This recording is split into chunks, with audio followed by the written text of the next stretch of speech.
بالله من الشيطان الرجيم. بسم الله الرحمن الرحيم. ما أفاء الله على رسوله من أهل القرى فلله وللرسول ولذي القربى واليتامى والمساكين وابن السبيل كي لا يكون دولة بين الأغنياء منكم وما آتاكم الرسول فخذوه وما نهاكم عنه فانتهوا واتقوا الله إن الله شديد العقاب. آمنت بالله صدق الله العظيم. ما أفاء الله، جو مال پلٹا دیا ہے اللہ نے، علی رسولہ ہی، اپنے رسول کی طرف، من اہل القرى، ان گاؤں کے رہنے والوں سے، اللہ وہ اللہ کا ہے، اس کے رسول کا ہے، وَلِذِي الْقُرْبَى اور رشتہ دار، وَالْيَتَامَى یتیموں، وَالْمَسَاکِینِ مسکینوں، وَابْنِ السَّبِیلِ اور مسافروں کے لیے ہے، کئی لا یکون دولہ تاکہ وہ مال گردش نہ کرتا رہے، بین الاغنیاء منکم تمہارے دولت مندوں کے درمیان، وما آتاکم الرسول اور رسول کریم جو تمہیں عطا فرمائیں وہ لے لو، فخذوا وہ لے لو، وما نہاکم عنہ فانتہوا اور جس سے تمہیں روکیں تو رک جاؤ، واتقوا اللہ اور ڈرتے رہا کرو اللہ سے، ان اللہ شدید العقاب بے شک اللہ سخت عذاب دینے والا ہے۔ حضرت محترم کی آپ قرآن مجید فرقان حمید میں سے 28واں پارہ سورۃ الحشر کی آیت نمبر 7 کی تلاوت اور ترجمہ فرما ہے۔ گزشتہ درس میں ہم نے پڑھا، اللہ کریم نے فرمایا یہ سزا اس لیے دی گئی، انہوں نے مخالفت کی تھی اللہ اس کے رسول کی، اور جو اللہ کی مخالفت کرتا ہے تو اللہ عذاب دینے میں بڑا سخت ہے۔ جو کھجور کے درخت تم نے کاٹ ڈالے یا جن کو تم نے چھوڑ دیا کہ کھڑے رہیں اپنی جڑوں پر، تو یہ دونوں باتیں اللہ کے اذن سے تھیں تاکہ وہ رسوا کرے فاسقوں کو، اور جو مال پلٹا دیے اللہ نے اپنے رسول کی طرف ان سے لے کر، تو نہ تم نے اس پر گھوڑے دوڑائے نہ اونٹ، بلکہ اللہ تعالیٰ تسلط بخشتا ہے اپنے رسولوں کو جس پر چاہتا ہے، اور اللہ تعالیٰ ہر چیز پر پوری قدرت رکھنے والا ہے۔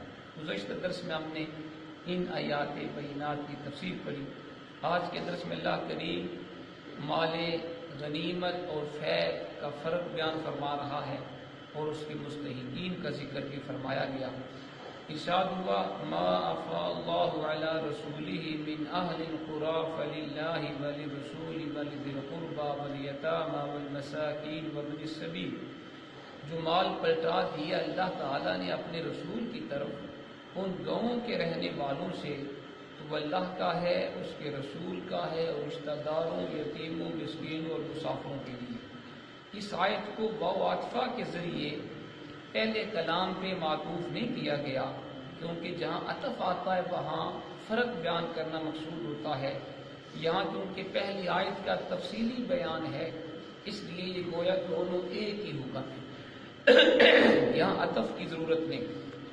امام غازی نے یہی لکھا ہے، یہ پہلا موقع تھا کہ جنگ کیے بغیر کفار کے اموال اور ذریعہ املاک مسلمانوں کے قبضہ میں آئے تھے۔ یہ جو پچھلے درس میں بھی ہم نے پڑھا، بنی نزیر کا واقعہ، جب انہوں نے شکری کی تو رسول پاک نے ان کو مدینہ پاک سے نکال دیا، تو ان کے بہت زیادہ مال مسلمانوں کے پاس آ گئے تھے اور یہ جنگ کے بغیر مسلمانوں کو ملے تھے۔ یہ اس سلسلہ کا آغاز تھا، اس میں ابھی بہت پھیلنا تھا، اس لیے اللہ تعالیٰ نے ان املاک کی تقسیم اور ان کے حقداروں کا تفصیل سے ذکر کر دیا تاکہ مسلمانوں کو اللہ تعالیٰ کے حکم پہ عمل کرنے میں کوئی تردد پریشانی نہ ہو۔ تفصیل میں جانے سے پہلے ابتدائی بحث میں چند چیزیں ذہن نشین کر لیں۔ کفار کے جو املاک مسلمانوں کو حاصل ہوتے ہیں ان کی دو صورتیں ہوتی ہیں، یا تو کفار کو میدان جنگ میں شکست دینے کے بعد ان کے املاک پہ مسلمانوں کا قبضہ ہوگا، یا بغیر لڑے کفار نے ہار مان لی اور مسلمان ان علاقوں کے مالک بن گئے۔ پہلی قسم کے املاک کو غنیمت کہا جاتا ہے، وہ مال جو جنگ میں فتح کی صورت میں مسلمانوں کو ملے اسے مال غنیمت کہتے ہیں۔ اور دوسری قسم کو فے کہتے ہیں، جو مال کفار کا جنگ کیے بغیر مسلمانوں کے ہاتھ آئے اس کو مال فے کہتے ہیں۔ پہلی قسم کا ذکر جب قرآن پاک نے کیا تو ان کے حصوں کی نسبت مسلمانوں کی طرف کی۔ اگر آپ کو یاد ہو 10ویں پارے کی پہلی آیت ہم نے پڑھی تھی، وَاعْلَمُوا أَنَّمَا غَنِمْتُمْ، جان لو جو مال غنیمت تمہیں ملے اس کا حق اللہ اس کے رسول کا بھی ہے اور تمہارا بھی ہے۔ دوسری قسم میں کیونکہ کسی کی کوشش کا دخل نہیں ہوتا مال فے میں، اس لیے اس کی نسبت اللہ نے اپنی طرف کی، جیسے یہاں پہ آیا ما افاء اللہ علی رسول من اہل القری فللہ وللرسول۔ اس واضح فرق کی وجہ سے ان املاک کے احکام اور مصارف بھی مختلف، مال غنیمت اور فے کے احکام اور مصارف مختلف ہیں۔ مال غنیمت کے بارے میں اللہ نے فرمایا اس کے 5 حصے کیے جائیں گے، مال غنیمت کے 4 حصے مجاہدین میں تقسیم ہوں گے اور 5واں حصہ درجہ ذیل مصارف میں خرچ ہوگا۔ جیسے معاہد ہم نے پڑھی تھی کہ جان لو کہ جو تمہیں غنیمت میں سے ملے اس کا 5واں حصہ اللہ اس کے رسول کے لیے ہے، قریبی رشتہ داروں کے لیے، یتیموں، مسکینوں اور مسافروں کے لیے۔ تو 4 حصے مجاہدین میں ہوں گے تقسیم مال غنیمت کے اور 5واں حصہ ان مصارف کا۔ لیکن اموال فے میں سے کوئی حصہ بطور حق مجاہدین میں تقسیم نہیں کیا جائے گا، بلکہ نبی پاک علیہ السلام سارے کا سارا مال اللہ کے حکم کے مطابق تقسیم فرمائیں گے۔ مال فے مسلمانوں کا حق نہیں، اللہ اس کے رسول کا ہے، جیسے چاہیں تقسیم کریں۔ فے سے حاصل ہونے والے منقولہ غیر منقولہ سب اموال کا حکم برابر ہے، لیکن غنیمت سے حاصل ہونے والے اموال میں فرق ہے۔ وہ منقولہ اموال جو میدان جنگ اور حالت جنگ میں مسلمانوں کے قبضے میں آئیں وہ مال غنیمت ہے۔ اموال منقولہ سے مراد جن کو ایک جگہ سے دوسری جگہ منتقل کیا جائے، جیسے مال، دولت، زمین کے علاوہ، ان کے احکام مندرجہ ذیل آیت میں بیان ہوئے کہ اس کے 5 حصے کیے جائیں گے، 4 مجاہدین کے لیے اور 5 اللہ اس کے رسول کے لیے۔ لیکن غیر منقولہ املاک جیسے مکانات، زمین، باغات، قلعے وغیرہ یہ سب فے کے حکم میں ہوں گے، یہ اللہ اس کے رسول کی ملکیت ہوگی۔ اسی طرح اگر جنگ ختم ہو جائے اور اس کے بعد جو منقولہ اموال مسلمانوں کے قبضے میں آئیں ان کا حکم بھی فے کے ہوگا۔ جنگ ختم ہوگی اس کے بعد مسلمانوں کو کفار کا مال ملا منقولہ زمین کے علاوہ تو اس کا حکم یہی ہے کہ وہ اللہ اس کے رسول کے لیے ہے۔ اس کی دلیل یہ ہے کہ نبی پاک علیہ السلام کے عہد ہمایوں میں خیبر اور مکہ زور بازو سے فتح ہوئی تھی، یہاں کی زمینوں اور رہائش گاہوں پر مسلمانوں کا قبضہ ہو گیا تھا۔ منقولہ املاک تو حضور نے مال جو مجاہدین تھے ان کے درمیان حضور نے تقسیم فرما دی، لیکن دونوں مقامات پہ اراضی تقسیم نہیں ہوئی۔ ذرا غور سے سنیں، خیبر کے موقع پہ بھی فتح مکہ کے موقع پہ حضور نے مال غنیمت مجاہدین میں تقسیم فرما دیا لیکن زمینیں تقسیم نہیں کی۔ خیبر سے حاصل ہونے والی اراضی کو نصف کیا گیا، نصف زمینیں غازیوں میں تقسیم کر دی گئی اور بقیہ نصف کو بیت المال کے لیے خاص کر دیا گیا، اور مکہ کی تمام اراضی ان کے مالکوں کے پاس رہنے دی گئی۔ فتح مکہ کے بعد حضور کے اس تعامل سے ثابت ہوا کہ وہ ممالک جو لشکر کشی سے فتح ہوں ان کی اراضی مال غنیمت نہیں ہوتی۔ اسی سنت نبوی کے مطابق حضرت عمر فاروق نے حضرت سعد جنہوں نے عراق اور ایران کو فتح کیا تھا ان کو خط لکھا تھا آپ نے، یعنی جو اموال منقولہ آپ کے پاس جمع ہوں ان کو مسلمانوں میں بانٹ دو۔ یہ حضرت عمر فاروق نے خط لکھا تھا حضرت سعد کی طرف، اور زمینوں اور نہروں کو وہاں کے کاشتکاروں کے پاس چھوڑ دو تاکہ اس آمدنی سے مسلمانوں کو عطیات دیے جائیں، وہ بیت المال میں جمع ہوں گی اور مسلمانوں کو فائدہ ہوگا۔ امام یوسف فرماتے ہیں کہ جو کچھ دشمنوں کے لشکر سے مسلمانوں کے ہاتھ آئے، جو سامان، اسلحہ اور جانور وہ اپنے کیمپ میں سمیٹ لائیں وہ مال غنیمت ہوں گے، اور جنگ ختم ہونے کے بعد جو چیز حاصل ہوگی وہ مال غنیمت نہیں بلکہ مال فے ہوگی۔ تو اللہ نے فرمایا جو اللہ نے اپنے رسول کی طرف پلٹا دیا ان گاؤں کے رہنے والوں میں سے مال ان کا وہ اللہ کا، اس کے رسول کا، رشتہ داروں کا، یتیموں مسکینوں اور مسافروں کے لیے۔ مال فے اور مال غنیمت میں فرق ہے، وہ آپ نے سمجھ لیا۔ اب اموال فے کے حقدار کون کون ہیں اس کی وضاحت ذرا سن لیں کہ مال فے جو جنگ کے بغیر مسلمانوں کو مال ملے اس کے مستحق کون ہیں۔ پہلا حقدار اللہ اس کا رسول ہے۔ جمہور علماء کے نزدیک اللہ کا نام برکت کے لیے آیا کیونکہ اللہ کو مال کی ضرورت نہیں، تو اس کا مطلب ہے کہ مال فے کا پہلا حقدار اللہ کا رسول ہے۔ ٹھیک ہے جی، اچھا جی، لیکن ابو العالیہ کہتے ہیں کہ اللہ تعالیٰ کا مستقل علیحدہ حصہ ہے جو بیت اللہ شریف پہ خرچ کیا جائے گا۔ ایک اور یہ بھی ہے، وہاں ضرورت نہ ہو تو دیگر مساجد کے اندر اللہ کا حصہ خرچ کیا جائے گا، لیکن جو درست ہے وہ پہلا قول ہے کہ اللہ کو مال کی ضرورت نہیں۔ نبی پاک علیہ السلام کا حصہ مستقل ہے مال فے میں سے۔ حضرت عمر فاروق رضی اللہ عنہ فرماتے ہیں یعنی بنی نزیر کے اموال بغیر لشکر کشی کے اللہ تعالیٰ نے اپنے رسول پاک کو عطا فرمائے تھے، بس یہ حضور کے لیے مخصوص تھے۔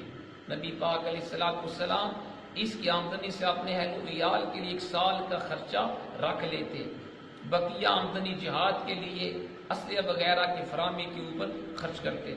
نبی پاک علیہ السلام کی مثال کے بعد اس حصہ کے بارے میں 2 قول ہیں مال فے کے بارے میں۔ امام شافعی کہتے ہیں حضور کا جو خلیفہ ہوگا یہ حصہ اس کو ملے گا، مال فے میں سے اس کو حصہ ملے گا، کیونکہ حضور کو یہ حصہ بحیثیت امام اور حاکم کے ملتا تھا، بحیثیت رسول کے نہیں، کیونکہ اس طرح اجر کا شبہ گزرتا ہے۔ جمہور علماء کا قول یہ ہے یہ حصہ بیت المال میں داخل ہوگا، مال فے کا حصہ بیت المال میں جائے گا تاکہ اسے حضور کے مشن کی تکمیل کے اوپر صرف کیا جائے۔ علماء شافعیہ میں سے اکثر کی یہی رائے ہے۔ دوسرے حقدار نبی پاک علیہ السلام کے رشتہ دار ہیں۔ پہلا حق رسول پاک کا اور دوسرا حق حضور کے خاندان کا۔ اس سے مراد ہے بنی ہاشم، بنو مطلب۔ عبد شمس اور نوفل کے اولاد اگرچہ رشتہ میں برابر ہے لیکن حضور نے فرمایا تھا نحن و بنو مطلب شیء واحد، ہم یعنی بنو ہاشم اور بنی مطلب ایک شے ہیں۔ حضور نے دونوں انگلیوں کو ایک دوسرے میں پیوست کر کے بتایا بنو ہاشم اور بنو عبد المطلب ہم ایک ہیں، کیونکہ اسلام اور جہادیت دونوں زمانوں میں بنو مطلب بنو ہاشم کے ساتھ رہے، لہذا دوسرا حصہ ان کو دیا جائے گا۔ امام شافعی فرماتے ہیں بنو مطلب اور بنو ہاشم کے غنی اور فقیر، مرد عورتیں، چھوٹے بڑے، سب مال فے کے دوسرے حصے کے حقدار ہیں۔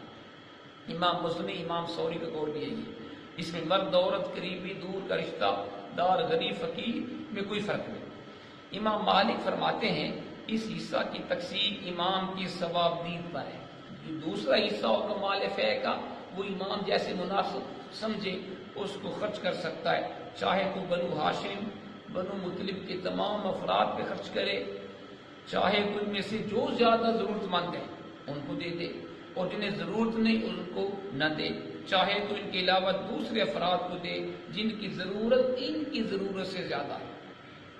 یہ 2 حصے ہو گئے۔ تیسرا حصہ مال فے کا یتیموں کے لیے، امت کے جو یتیم ہیں ان کو بھی مال فے کا تیسرا حصہ دیا جائے گا۔ چوتھا مساکین، یہ بھی اس مال فے کے مستحق ہے جو جنگ کے بغیر مسلمانوں کو مال ملا۔ اور 5واں مسافر، جن کا راستے کا خرچہ ختم ہو گیا وہ بھی امداد کے مستحق ہے۔ امام شافعی اور تینوں ائمہ میں ایک اور قابل ذکر اختلاف ہے۔ امام شافعی کے نزدیک اموال فے کو 5 حصوں میں تقسیم کیا جائے گا۔ 4 حصے خلیفہ وقت اپنی ثواب دید سے امت مسلمہ کی بہتری کے اوپر خرچ کرے گا اور 5واں حصہ ان 5 حقداروں میں برابر تقسیم ہوگا۔ یہ امام شافعی کا قول ہے۔ لیکن دیگر ائمہ کے نزدیک فے کا سارا مال مسلمانوں کے فائدے کے لیے خرچ ہوگا، حکومت وقت جہاں مناسب سمجھے اپنی ثوابدید کے مطابق خرچ کر سکتی ہے۔ پھر قرآن نے کہا کئی لا یکون دولتم بین الاغنیاء منکم، یہ اللہ نے جو تقسیم بتائی کیوں بتائی؟ تاکہ وہ مال گردش نہ کرتا رہے تمہارے دولت مندوں کے درمیان. وما آتاکم رسول فخذوہ، جو رسول تمہیں دے وہ لے لو، جس سے روکے ان سے رک جاؤ. اسلام سے پہلے اس قسم کے اموال کی تقسیم کا طریقہ یہ تھا کہ سب سے پہلے قبیلہ کا سردار یا لشکر کا سپہ سالار چوتھا حصہ لے لیتا مال فے میں سے. اسلام سے پہلے بتا رہے ہیں. اگر بقیہ مال سے اسے کچھ ہے پسند آتی وہ بھی خود لے لیتا، چوتھا حصہ بھی لیتا حاکم یا سردار، اس کے علاوہ بھی جو چاہتا. باقی مال دولت مند اور بعض لوگوں میں بانٹ لیا جاتا اور غریبوں کو برائے نام کچھ چیز دی جاتی. ابتدا میں مسلمانوں نے بھی اس دستور کے مطابق عرض کیا یا رسول اللہ آپ اس مال سے چوتھا حصہ لیں، باقی مال ہم آپس میں بانٹ لیتے ہیں. اللہ تعالیٰ اس بے انصافی کو کیسے گوارا فرماتے.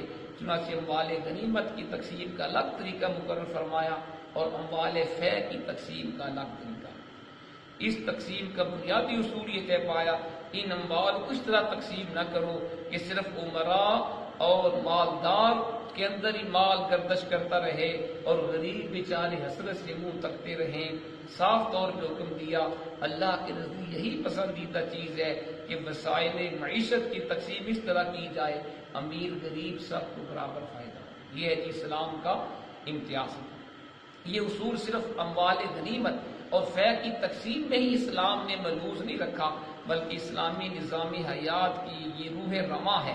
اسلام یہ چاہتا ہے ملک کی وسائل سکڑ کر مخصوص طبقے تک جمع نہ ہوں بلکہ وہ چاہتا ہے کہ ان کا پھیلاؤ زیادہ سے زیادہ وسیع ہو. اس نے تمام ایسی پیش بندیاں کر دی ہیں جن سے سرمایہ سکڑنے کے عمل کو روکا جا سکتا ہے. اس کے دائرہ کو اسلام نے وسیع سے وسیع کر دیا. وہ پیش بندیاں جو سرمایہ کو سکڑنے سے روکتی ہیں ان پر ایک سرسری نظر ڈالتے ہیں کہ اسلام نے کس طرح ہمیں حکم دیا ہے کہ دولت صرف مالداروں تک محدود نہ ہو، یہ امیر غریب سب تک پہنچے. کسب معاش کے وسائل کو دو حصوں میں اسلام نے تقسیم کیا، ایک حلال دوسرا حرام.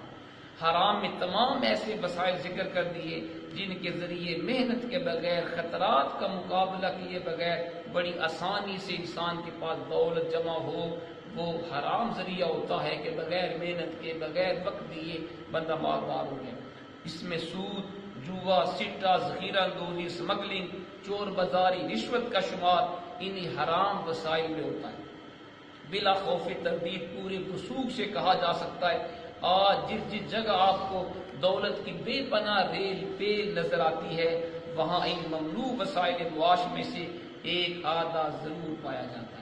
حرام ذریعے سے بندہ اتنا مالدار بنتا ہے، عام طور پہ حلال ذریعے سے اتنا مال و دولت جمع نہیں ہو سکتا.